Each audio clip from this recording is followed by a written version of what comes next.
roedd y bugeiliaid ar y bryniau uwchben Bethlehem yn gofalu am ei defaid. Yn sydyn, newidiodd ei fflamau bach o olau llachar wrth i angel ymddangos yn awyr y nos. Roedd y bugeiliaid yn crynu mewn ofn. Peidiwch ag ofni, meddai'r angel.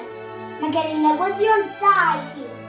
Heno, ym Bethlehem, mae babi wedi ei eni sy'n mynd i achub y byd. Mae wedi rwymo mewn cadachau ac yn gorwedd mewn preseb. Yn sydyn, ymddangosodd cannoedd o angylion yn canu am ôl i Duw.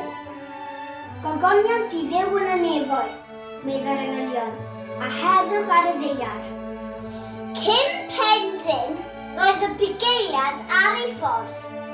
Rhythrodd pob un i lawr y bryniau a benderfynol o weld y babi a oedd wedi eni y noson honno.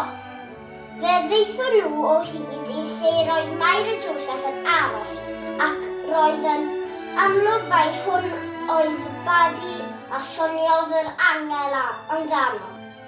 Ddeithon nhw o'r stafal i ddweud wrth bawb am hyn. Roedd yn wedi gweld a'i glywed fel na allai unrhyw un amau pwy oedd babi.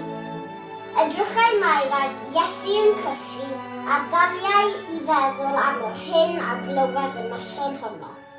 Nadolig llawen!